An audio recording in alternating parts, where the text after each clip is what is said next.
Hey everyone, I'm Riley, and I want to ask you a question. Have you been selling as a reseller or on eBay and you're stuck? You ever hit that moment where, you might be making 10,000 every 90 days or 20,000 every 90 days, or maybe it's even 30,000 every 90 days, but you're stuck. You've reached this plateau and you can't go any farther than that, or that's what it feels like. If you had that moment, are you there? Are you that person who you want to have a bigger business, you want to have a better business, but you just can't seem to move to the next step? Well, I'm Riley Alexander. I've been in business since I was pretty young, and I've created multiple businesses. The last 5, 6 years, I've been working in the reselling community, reselling on eBay, reselling on Facebook, reselling out of our store. And I'm here today to show you how to scale your six-figure eBay business. Now, you can use this in any type of reselling and even a lot of other type of businesses. So we're going to dive into a couple of things. We're going to break it down. But before we do that, I want you to ask yourself a couple of questions. There's going to be two questions. You're going to give three answers to each question. So the first question is, what activities, oops,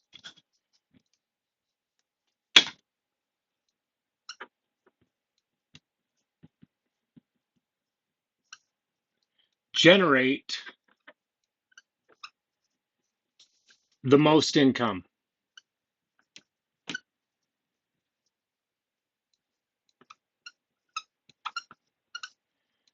Question mark. So, what activities in your business is it that is generating you the most income? Like if you can look at your day and you can look and say, okay, so from this point of the day, I spent 4 hours doing listings, and I spent an hour making phone calls, and I spent an hour packaging, and I spent 2 hours going out and sourcing.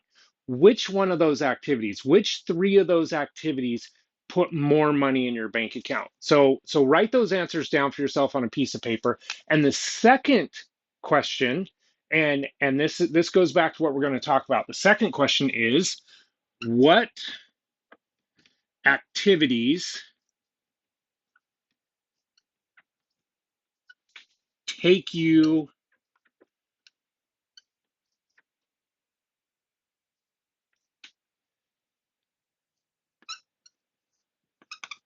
okay? So here's your second question. You're going to write three answers down for this.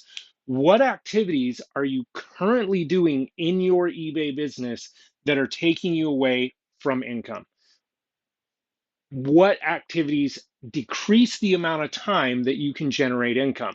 Is it listings? Is it sourcing? Is it what are those activities that you find that are pulling you away from you being able to create the most income for your business? Now, we're going to come back to these questions in a little bit, but write those things down. Write down those three things that are taking you away from creating more income from your business. Now, here's a pitfall that a lot of small business owners, sellers on eBay, real sellers in general, business people in general, is they fall into this trap. They fall into this pit, and it's the pit of, if I want it done right, I have to do it myself.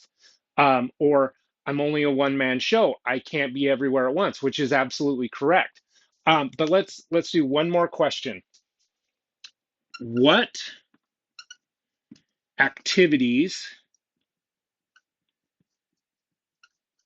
could you not do? Question mark.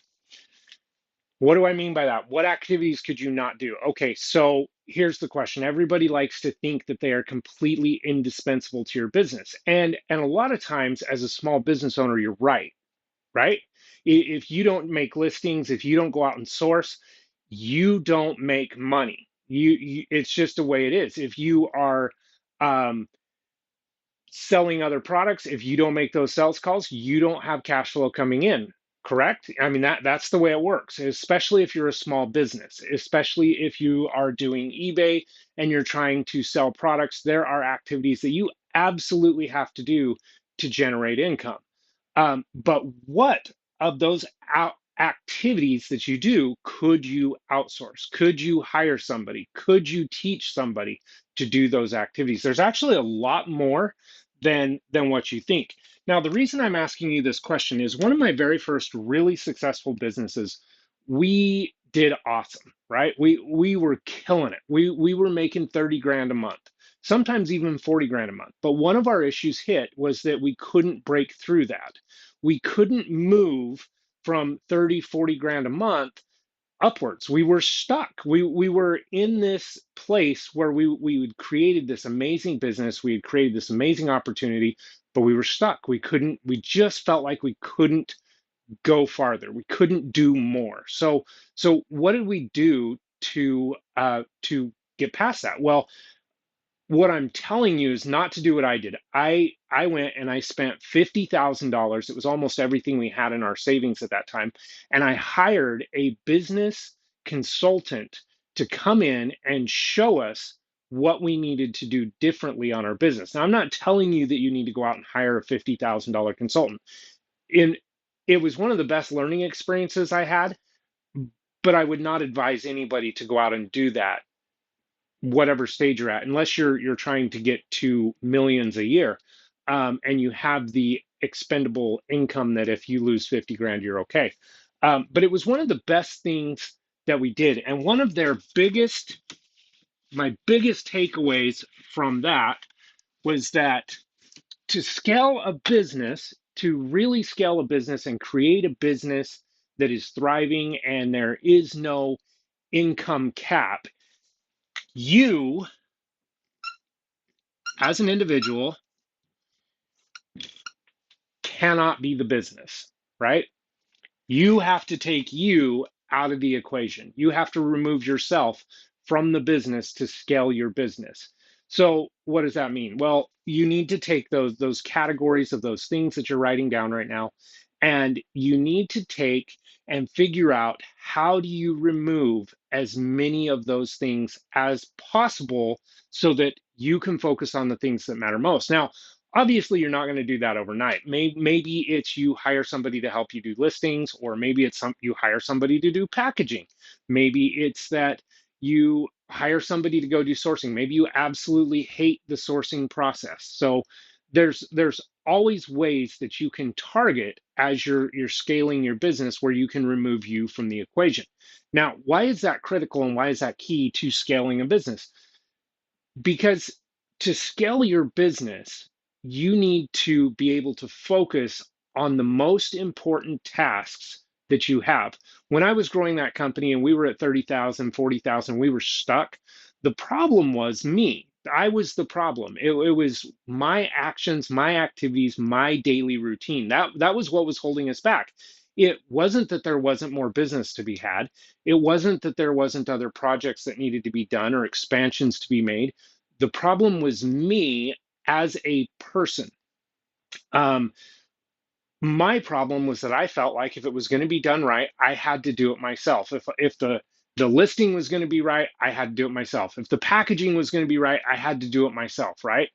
And that was the same idea that I had when I was running this first company that was really successful. Now, what did I remove? Well, we were in the middle of a big expansion. We were doing a lot of dirt work. We were doing a lot of there was a lot of backbreaking labor in course of what we were doing, and I removed myself from that.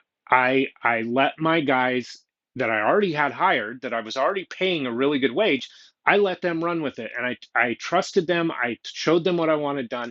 And then I started focusing on the things that drove income for our business. Sales calls, going out and meeting with different companies.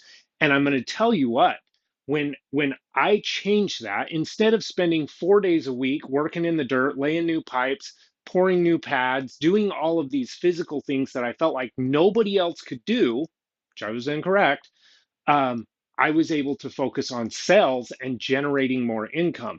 Now, when that happened, it immediately flipped a switch, and I'm not kidding. Once I got over me being the one that had to do everything, my business went from 30K a month to like 80K a month. And then I had to reevaluate again because we hit another plateau, right? We hit another spot where we were stuck and we couldn't go past that 80K.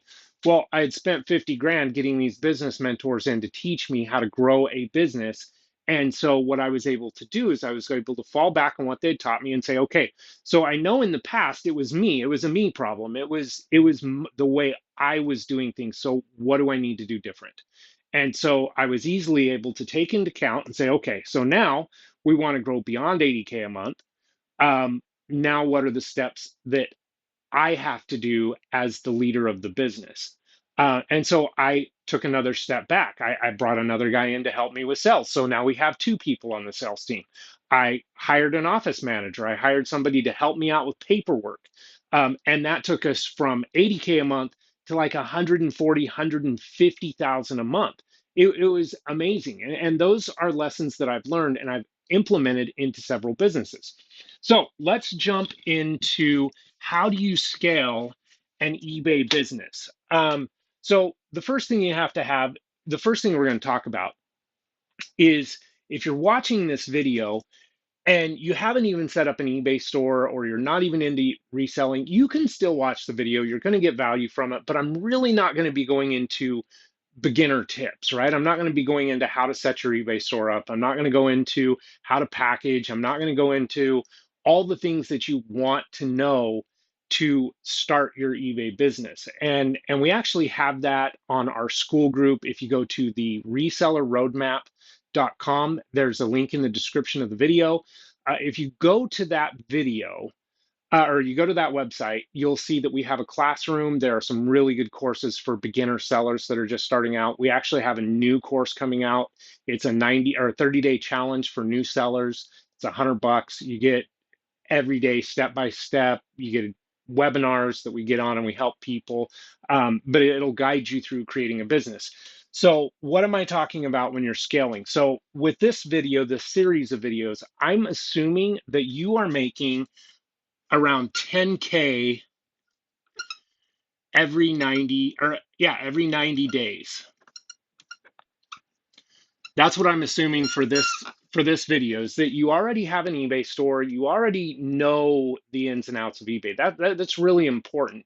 And you're probably going to be at least a top rated seller,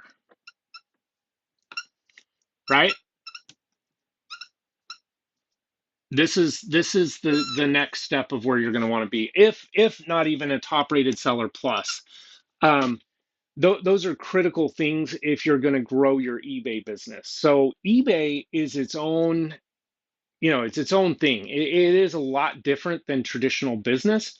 Um, I I can't tell you how many mentors, how many big businessmen I've talked to that they're like, yeah, when I was in my 20s, I tried selling on eBay, or I tried selling on eBay a couple years ago and it sucked and I couldn't figure it out. So what you have to figure out before this video is going to make a lot of sense is you got to figure out how to get to here, and that's taught in our courses in our school group. Um, this is for the more advanced people, people who are wanting to move forward with their business. They're wanting to go from here, maybe it's to 60K every 90 days, maybe it's to 100K every 90 days. Now, when we started reselling, we started out in 2020. We actually bought our first storage units in 2019, the last day of the month, or the last 2 days of the month. We bought two storage units. It was our introduction. We had been sitting around the house over Christmas break and we were talking about some stuff, and I found the website to buy storage units online, and there was a commercial goods storage unit that sold for $600. There was probably $30,000 or $40,000 worth of commercial kitchen goods in that storage unit. And Clarissa, my business partner, she goes, "Why aren't we doing this? Why are we doing what we're doing instead of moving to something like this?"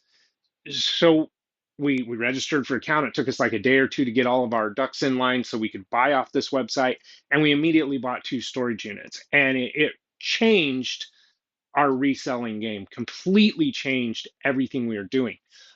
We bought over 30 units, 30 storage units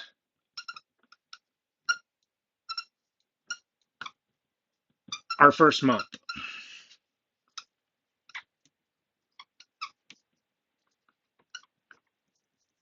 over 30 in our first month, and we were working out of our basement and out of our garage. That's where we were working. 30 storage units is a lot of storage units. That's a lot of inventory, and that is a lot of work. um, I remember one of the weeks we were bidding, we would go through and we'd pick like 20 units we liked, and we'd put bids on every single one of them, right? That's how we did things. And then we would take, and as it filtered down through the week, we would go to the ones that we were like, okay, so these are getting a little bit high. We're gonna focus on these 10. And then as we got closer to the day of the auction, we were like, okay, so these three, these are the ones we want to buy. And that's what we do. Well, this one week during our first month, we did our normal thing. We bid on like 14 units, 15 units, and it snowed. The day the auction closed, it snowed and nobody bid. And we picked up in 72 hours, we cleaned out 14 storage units over a 100-mile stretch. We're talking, if you're familiar with Utah, we bought units all the way from Ogden all the way down south of Provo. So we covered that whole entire Wasatch Front to pick up units over the course of 3 days. It was insane. Clarissa was driving in front of me. She would go to a facility, pay for it, sign all the paperwork. I would roll in with a big 26-foot truck, load as much as I can. And I mean, we didn't have time to sort that week. We literally stacked it in the truck as full as we could get it, swept the unit out, got our deposit back, moved on to the next unit. And we literally did that in 3 days. It was long. It was brutal. I mean, I can't tell you how tired I was. I don't think I slept because once the truck was full, I'd drive it all the way back out to where we lived in Heber, unload the truck, drive all the way back out to the Wasatch Front, and go to the next unit. It was insane. It was crazy, and it worked. We went in our first 30 days. Um, we bought all these storage units, and we had all this inventory. So we rented a 3,000 square foot warehouse. And you got to remember, this is 2020. January 2020 is when this was going on. We rented a 3,000 square foot warehouse to run our business out of because we knew that if we were going to go big, that and we were going big, we needed a lot more room than running out of our basement, our garage, or storage units. So we rented this warehouse and we opened it up on the weekends to the public for large items.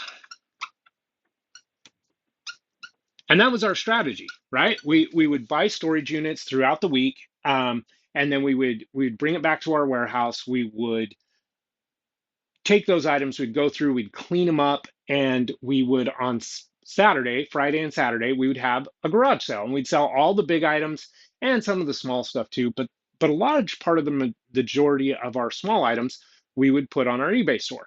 Well, what happened in February of 2020? We had this amazing strategy all laid out of what we were going to do, and 2020 hits, or February of 2020 hits, and COVID, right? So they shut everything down. We couldn't run our garage sales anymore, and we had to focus 100% on Facebook Marketplace and eBay to create income. We now had this overhead that the only way it could generate income was through eBay and through Facebook Marketplace. So that's what we did. We transitioned. Clarissa, her motto is say yes and figure it out. So all the way along our business, it was say yes, figure it out along the way. That's what we did. We transitioned really fast into going full scale with eBay as well as Facebook Marketplace, and it worked. We did okay. Big, huge learning curve there. Now, eBay was kind of new for both of us. I had sold previously a few times, nothing major. I wasn't doing it full time. It was just a fun little hobby. I'd sell a dozen items here, 5 items there, nothing major. It wasn't anything I focused on. So eBay was a whole new ball game for us to tackle, and we had a massive learning curve. So let's get to talking about the subjects we're going to talk about in this video, right? So the first thing that you need to scale your business on eBay is obviously an eBay store, okay? You need an eBay store set up as a business.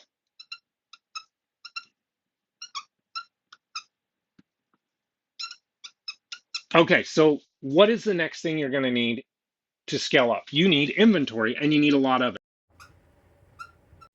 And we're gonna talk about this 2 times. So the inventory that I'm going to talk about is not the same as sourcing. So this is the inventory you currently have. We're going to talk about that, and then later on we'll talk about sourcing as well, because these are all categories that you're going to have to focus on as you scale your business up, right? Okay, so the next one is going to be listing, because that is a really core part of eBay, is listing items. Okay. Um, Number 4 is packaging and shipping.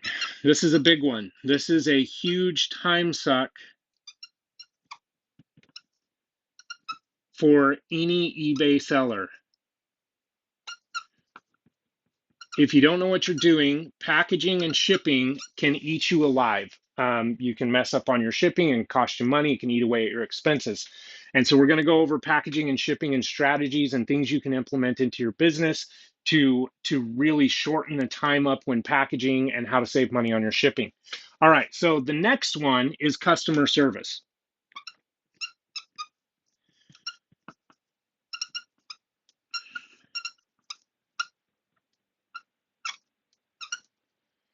Okay, so in my opinion, and in Clarissa's opinion, customer service is going to be one of your key ingredients to making a successful 6-figure eBay business, right? That is very, very critical for you to have, to grow a successful eBay business. It's critical in any business. If you don't have good customer service skills, or at least know how to offer customer service, you're going to create headache after headache after headache, and eventually you're going to close down. Okay, so this one is going to be called sourcing, and this is either every reseller's nightmare or their favorite thing to do. So I know resellers that they have these massive amounts of death piles. Um, it's not because they don't have good items. A lot of times they're really good items. They don't like this part, but they love going out and finding stuff, right? It's exciting. You go out and you find these treasures that people don't want anymore, and you turn around and flip them on eBay and you make some bucks.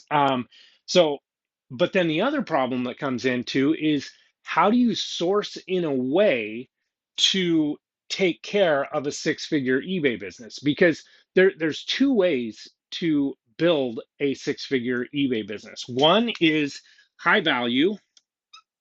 So your items have to be really high value, meaning that, when you're going out and you're sourcing, you're not selling $20 items. You're selling like 400, $1,000, $1,500 items. You're selling very significantly higher value items through eBay. And we're going to talk about that when we get to sourcing. In my opinion, it is not the best way to scale up to a 6-figure business. So what is? Well, it's volume. High value versus volume. When you get to the stage where you're selling volume, you're selling 20, 30, 40, 50, 100 packages a day, that gets you to a 6-figure eBay business a lot faster than this. You can find high value items. We found them all the time. We sold them all the time. But was it enough for us to get to a 6-figure income every year off of just high value items? No, it wasn't. It wasn't even close. We wouldn't have been able to grow as fast as we did if we hadn't have focused on volume. That's really, really important when scaling your business. And so the nightmare comes in is, how do you source volume quickly and efficiently so you can grow your business really, really fast, right? Okay, last one is space or warehousing. Okay. I'm gonna be really honest with you guys about this. This is a really hard one, because it gets into overhead, right? And when you're selling on eBay, when you're selling online, the whole idea is you want to keep your overhead as low as possible. So when you start getting into this warehousing and space issue, then you're increasing your overhead, so your bottom line comes up a lot. But if you're going to have a 6-figure eBay business, you've got to have space to grow. You've got to have space for all of this volume of items, right? You've got to be organized. You've got to have inventory systems. You have to have all these systems put in place. So our goal with this series of videos is to help you take all of this and turn it into a system that you can do just from watching these videos. Now, what we're going to do is it's going to be a series of videos. This video, then we're going to do one on your eBay store. We're going to do one on inventory. We're going to do one on listing items. We're going to do one on packaging and shipping. We're going to do one on customer service. We're going to do one on sourcing, and we're going to do one on space and warehousing. The reason we're going to do that is I want you guys to be able to come back to these videos, watch them in like a 20-minute format without having to um, watch an hour and 50-minute video, right? That's no fun. Nobody likes doing that. Nobody cares to do that. But a 20-minute video you can put on in the background. You can watch it while you're doing your listings. So that's what we're going to do. So with that being said, um, one of our goals is to help 1,000 people start selling on eBay every year or this year. And this goes beyond that, right? Because two of the things we've noticed, two major issues that we've seen is people either don't know how to get started, they're scared to get started, they're really unsure, right? They know that they want to do it, they've heard of other people doing it, and eBay can be really easy if you have the right blueprint. Um, and then the other thing we see a lot is, how do I get more sales? How do I make more money? I'm making $10,000 every 90 days. I'm making $9,000 every 90 days. I'm making 15 grand, but I can't seem to move past that. So here's what we want to show you. We want to show you what we used to accelerate our business. Now, we started in January of 2020, and by the end of that year, we had grossed well over six figures in income off of our business. Um, it it was amazing. It was, I never even expected that. Now, we had a lot of issues. We had a lot of problems throughout our business, and we learned the hard way. We watched videos, we did all the things that they tell you to do, we joined Facebook groups. It wasn't enough. I'm just going to be honest with you guys. It wasn't enough. We had to put a lot of trial and error into our business to get us from where we started to six figures by the end of the year. So if you have a goal and you want to say, hey, I want to make 100K a year, right? And it's up here and you're down here, 10K. Well, you've got a learning curve is what they call it, to go through here. Now, each thing, when you make a mistake, it makes your learning curve longer. Your learning curve goes down, right? Every time you make a mistake, it sets you back a little bit, farther and farther behind. And you'll eventually get there. It might look more like this, but what we want to do is we want to help you do this. We want to cut that learning curve out as much as we can for you guys that are watching this series of videos, so that you can take your business from down here where it's currently at and bring it up to here to the 100K. Anyway, let's move on to the next video. Thank you guys for watching the introduction to it. If you have any questions, please leave it in the comments. I'll try to get back to them. And we'll move on to the eBay store.